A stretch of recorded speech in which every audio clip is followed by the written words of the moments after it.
Warning: this video contains heavy spoilers for The Legend of Zelda: Link's Awakening.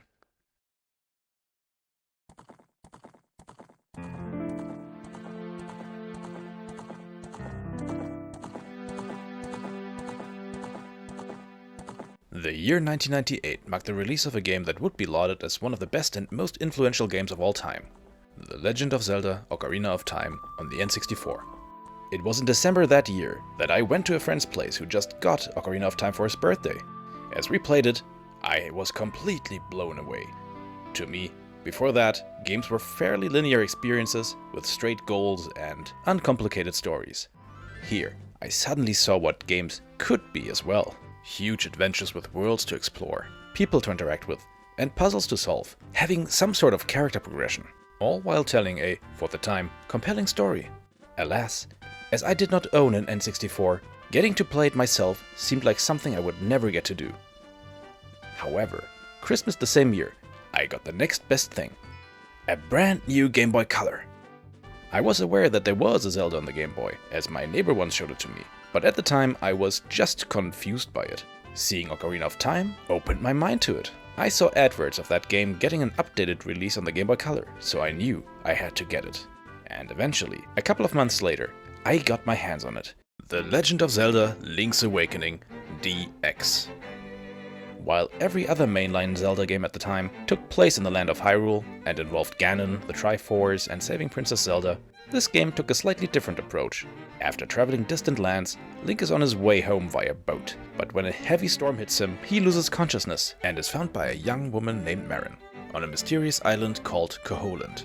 As he explores the island, he learns that he cannot leave it unless he is able to find the 8 instruments of the Sirens and wakens the Windfish, a deity that slumbers in an egg on top of the island's tallest mountain.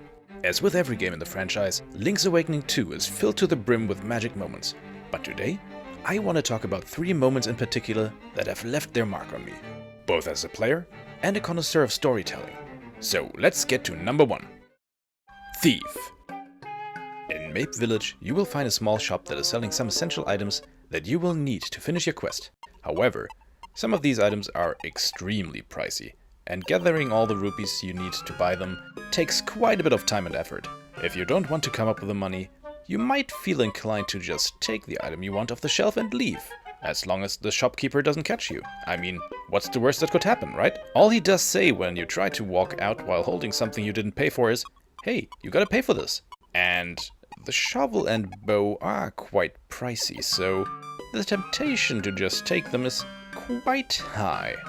I, however, was able to resist, and even before I set foot in the first dungeon, I've been cutting grass and bushes until I found enough money to buy them, which took a lot of time. What intrigued me though? The shield. The shopkeeper wouldn't sell it to me, stating that I already have one, but I was so curious. What would happen if you actually had 2 of them? Would they show up in your inventory twice? Would you be able to equip 2 of them at the same time? Since this was really interesting to me, despite my reservations, I took that shield, sneaked around the shopkeeper and got out. For science! But as I stepped outside, a message popped up, asking me if I was proud of myself, and no, I wasn't. But I did feel kind of bad, so I decided to step back inside and see if I could return what I wrongfully took. And then this happened.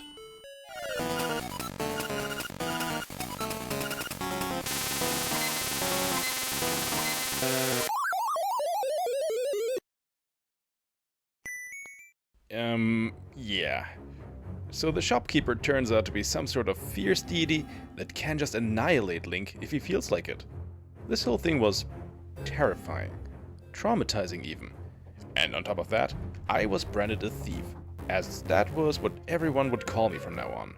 This was right before I started calling myself Link in Zelda, and seeing my name getting replaced with Thief in all caps hurt quite a bit. And to top it all off, getting an extra shield did absolutely nothing. This whole thing definitely left a mark on me, and I came to the realization that I'd rather be good from now on. Although the realization that I could burn the cuckoos by sprinkling magic powder on them did bring some joy to my sociopathic childhood self, which of course I wouldn't dream of doing nowadays. But enough of that. Let's move on to point 2, and probably the one that most people who have played the game saw coming from a mile away. The plot twist. Now, plot twists are nothing new in video games, and they weren't a new thing by 1993, when Link's Awakening was originally released either. However, it was something that was new to me, even though, narratively speaking, it was hinted at quite a bit, as sleeping and dreaming are a recurring motive in the game. Link, having to find the 8 instruments to awaken the Windfish, eventually reaches this shrine, where he finds the key to the 6th dungeon. After a short mini-boss fight, he may find his way into this room with a mural. And on the mural, there is an inscription that reads, "To the Finder. The Isle of Koholint is but an illusion. Human, monster, sea, sky. A scene on the lid of a sleeper's eye. Awake the dreamer and Koholint will vanish, much like a bubble on a needle. Cast away, you should know the truth. The island of Koholint is the dream of the Windfish." I believe as a kid, not having had much experience with plot twists, this was quite the reveal. One that recontextualized everything. You've gotten to know the people who live on this island. You fought monsters that stood in your way. And now you know that the inhabitants, including Marin and Tarin, who took care of you when you were first washed ashore the island, are going to cease to exist when you complete your quest. The monsters suddenly become more than evil creatures that want to kill you, just because they're evil. They suddenly become beings that fear for their existence, that see you as a threat to their entire world that they are merely trying to defend. Every living thing in this dream is sentient, and you are about to sacrifice it all, just so you can save yourself. This stings, especially when you think about Marin. About a third into the game, you get to have a beautiful moment with her, where the two of you are sitting at the beach, and she tells you of her wish that she would love to be a seagull, so she could travel the world and sing for the people. After a moment like this, having to end her existence is something that feels almost villainous. Even though the Windfish itself is also just a victim in all this, and deserves to wake up from his dream. Not only is it a great twist story-wise, but it raises a bunch of great moral and philosophical questions in regards to what is reality, what is sentience, and so on. In general, I don't like stories where it's all just a dream, because in 90% of all cases it feels like someone telling me, "What you just played didn't really happen, lol." To which I can only reply, "No kidding, I've been playing a video game, so of course I know it didn't happen. But come on, at least let me think that in this narrative I did something that mattered." Link's Awakening stands out though, because I believe the island is real, despite just being a dream. And that is a big part of the narrative. It's the dream of a deity that you see once you wake up yourself. By the end, when you finally get to play the 8 instruments and defeat the nightmares that were attempting to keep the Windfish asleep forever, the Windfish says that it is the nature of dreams to end, and that Koholint will in fact disappear once he awakens. And indeed, the entire island and all of its inhabitants fade away. It's a bittersweet ending, and seeing those characters one last time is quite an emotional moment. But wait, do they all disappear? This brings me to my third point, the secret ending. So, when I first beat the game, I eventually reached the end screen, as one does.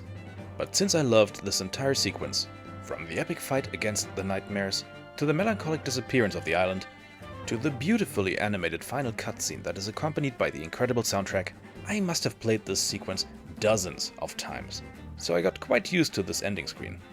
However, one tragic day in my room, my Link's Awakening cartridge was lying on the windowsill, next to a glass of cold lemon tea. I don't remember how it happened, but I accidentally knocked it over, and its contents spilled inside the game. I was horrified. Did I just break my favorite game ever? I waited for a bit for the cartridge to dry, and then I turned it back on. Much to my relief, it was still working. Much to my dismay, however, just like the Isle of Koholint, my 100%ed save file was gone. I was devastated. But I couldn't let this be, so I eventually 100%ed the game again. But as it turned out, the game was now faulty, and in infrequent periods, it would end up deleting all save data, which is the reason why I lost count of how many times I've played the game from start to finish. One time, however, something strange has happened. I have beaten the nightmares as always, I saw the island dissolve, Link sitting on his raft staring at the horizon, but this time, something was off. Instead of fading to black, I was still seeing the blue sky as the end caption popped up on screen. This startled me to the nth degree, as this was not what I was so familiar with. For several seconds, I was looking at the words, fearing that the game may finally be completely broken. But then, Marin's portrait appeared in the sky, along with her Ballad of the Windfish tune, and she turned into a seagull and flew away, her wish to the windfish being granted at last. I was completely dumbfounded of what just happened. My jaw had hit the floor and my heart was racing. I had just discovered the concept of the secret ending. I immediately correctly assumed that I must have done something differently. And indeed, looking at the save file selection menu, I saw the number there, for the first time ever, read 0. This number stands for the amount of times you have died in the game. And indeed, this is the one precondition you need for the secret ending to be triggered. Me in my brain, however, I wasn't sure if this was the only factor playing a part in this. So I was thinking back to all the things I had done differently, on top of not dying. I remembered that I never entered a phone booth, and that I never talked to Marin after rescuing her in the late game. And, most importantly, I also realized that I never re-entered a dungeon after beating it. Of course, knowing what I know now, this is completely ridiculous, but back then, I seriously considered this to be an actual factor for the secret better ending, and this caused some paranoia in me, which resulted in me having reservations about re-entering Zelda dungeons for the next 2 decades. And of course, that number here has to stay 0. Dying is an absolute no-go in a Zelda game. And even in titles where I know perfectly well that there is no secret ending that is linked to 0 deaths, I just can't let it happen. Unless it's Breath of the Wild or Tears of the Kingdom, where you learn early on that dying is far too easy. In any case, Zelda Link's Awakening and these 3 aspects of it in particular were extremely formative for me and have changed how I looked at video games as a medium. It taught me that an adventure doesn't necessarily have to be a battle of good versus evil, but can also be a personal journey that explores more philosophical concepts. It may have even laid the foundation on how I like to engage in philosophy altogether. And I sure as heck have learned not to steal, because you never know what kind of wrathful, all-powerful entity the robbed person might be. And it may just have been a dream in the game, but the island of Koholland and its people will always be real to me, and I will never forget them. But what was your experience playing the game? Which moment stood out to you? Were you branded a thief, or were you a law-abiding citizen? How do you feel about the whole Koholland being a dream thing?